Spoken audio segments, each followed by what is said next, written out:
disuruh segala beli ke pangkalan, kagak mikirin nih tukang nasi uduk, tuh tukang bakso, tukang gorengan. Kalau langsung ke saya ke pangkalan, kasihan masyarakatnya lah. Awal tahun 2025 ini memang sangat banyak sekali kejutan, terutama kebijakan-kebijakan yang menyangkut hak dasar masyarakat ataupun kebutuhan dasar masyarakat. Satu lagi yang hari ini viral yaitu kebijakan dari Kementerian ESDM. Apalagi kalau bukan kebijakan tentang gas LPG. Di mana-mana di Indonesia hari ini menjadi polemik yang sangat menjadi perhatian para masyarakat dan netizen. Bagaimana pendapat emak-emak biasanya ini ya, yang sering beli gas ini mayoritas emak-emak. Bakal sapa bae, sekarang lu pasti ngerasain ya, sama yang sekarang gue lagi rasain. Perkara gas, itu ngapa sekarang gas susah banget. Dulu orang enak-enak masak pakai keraras, pakai segala selebuk, disuruh pakai gas katanya biar gampang. Gampang tai, gampang. Sekarang nih susah banget gas nih, nyari di mana juga ada. Orang jadi disusah-susahin banget, kebangetan banget romanya.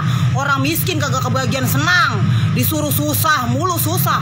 Kemarin cetom banget itu kalau kita beli apa namanya itu, beli bensin, no di sono susah banget katanya suruh pakai apa namanya itu, barcode apa tuh, udah dijalanin tuh, udah kagak apa-apa. Minyak kelapa dulu susahnya udah bilang menjalik, udah mending kalau ada mending. Langka mending kalau ada mending. Susah banget subuh-subuh mama udah ngantri gara-gara minyak tuh. Sekarang ada akhirnya tetep bayar harganya kagak turun-turun. Sekarang masalahnya gas apa jadi susah banget. Pusing deh, pakai disuruh segala beli ke pangkalan, kagak mikirin nih tukang nasi uduk, tuh tukang bakso, tukang gorengan. Yang kalau tiba-tiba gasnya mau diar, ilo kan dia larian nyari-nyari ke pangkalan. Pada pagi mana sih yang si peraturan ininya pada kemana sih ininya? Dikata pinter, dikata tolol, pada jadi pejabat ya. Gua kagak ngerti dah kalau begitu. Terkesannya memang kebijakan ini dadakan dan harus cepat diberlakukan. Ada apakah di balik kebijakan ini? Barang nggak ada langka, saya jamin. Saya jamin nggak ada langka, cuman persoalannya dari 100 meter, sekarang mungkin jauh lebih dari itu ngambilnya. Tapi mungkin biaya transportasinya sedikit yang harus ditambah nih untuk bisa. Kita cari formulasi lah, supaya tujuannya apa? Ini diberikan kepada saudara-saudara kita yang berhak. UMKM tetap dapat LPG dengan harga yang mungkin jauh lebih murah. Jadi menyangkut dengan LPG. Pertama dulu sampaikan, LPG ini tidak ada kuota yang dibatasi. Impor kita sama. Bulan lalu dan bulan sekarang atau 3-4 bulan lalu sama aja, nggak ada. Subsidinya pun nggak ada yang dipangkas, tetap sama. Yang hal baru itu begini ceritanya. Selama ini kan Pertamina menyuplai ke agen. Agen menyuplai ke pangkalan. Pangkalan menyuplai ke pengencer. Laporan yang masuk ke kami itu kan ada yang memainkan harga. Ini jujur aja.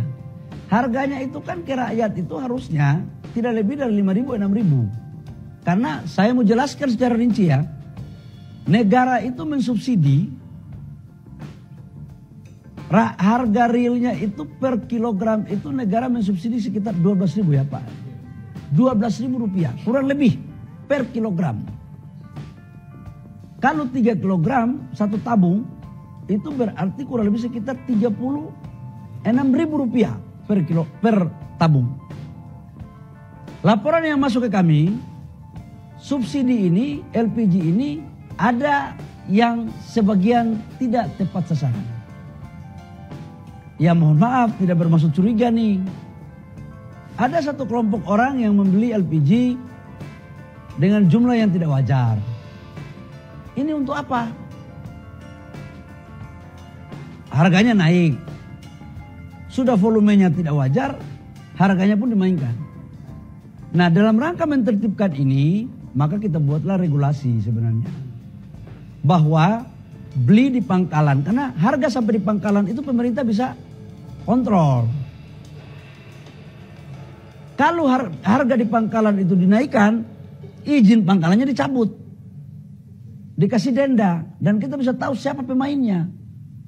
Menurut Menteri ESDM, sebenarnya persoalan gas ini tidak ada yang berubah.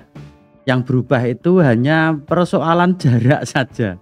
Jadi masyarakat yang tadinya bisa membeli gas di pengecer dengan jarak 100 meter, katakanlah seperti itu, sekarang berubah menjadi 1 kilo ataupun 2 kilo. 2 kilometer maksudnya, bukan 2 kilo berat ya. Bayangkan, dan itu harus mengantri.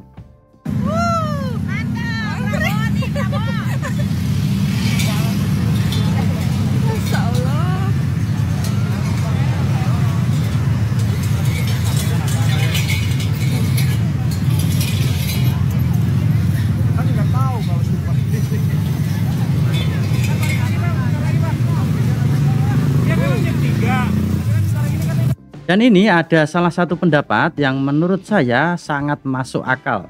Bahkan pendapat ini tidak dari pengecer, tapi justru bahkan dari yang mempunyai pangkalan gas LPG. Maksudnya yang pengecer itu tidak boleh jualan gas lagi atau gimana nih? Maksudnya pemerintah melarang supaya masyarakat tidak membeli lagi ke pengecer, membelinya ke pangkalan resmi seperti Bapak. Oh, kemungkinan kalau menurut saya, kalau langsung ke saya ke pangkalan, kasihan masyarakatnya lah. Contoh, di sini saya pangkalan, terus wilayah umpama daerah Lio atau Pulau Gadung, masa harus ke tempat saya? Kan kejauhan. Pertama, yang kedua, saya juga mulai buka dari jam 8 sampai jam 6 tutup. Nah, kalau rakyat mau beli gas 3 kilo kalau saya tutup, bagaimana? Belinya mau kemana? Kita butuh juga orang pengecer. Karena pengecer itu contoh warung, ada yang 24 jam. Kan begitu. Nah kalau saya paling jam 6 udah tutup. Udah nggak melayanin pembeli. Kan begitu. Menurut saya sih akan mempersulit masyarakat mendapatkan gas 3 kilo ini. Para agen atau pangkalan rata-rata kemungkinan ya, rata-rata itu nggak ada yang 24 jam.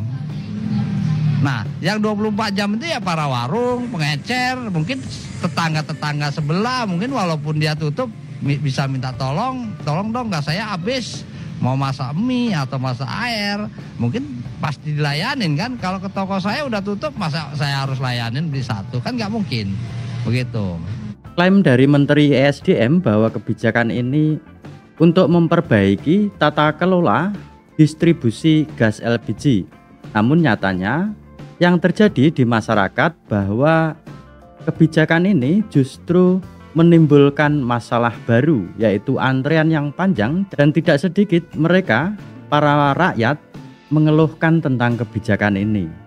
Terkesannya memang kebijakan ini dadakan dan harus cepat diberlakukan.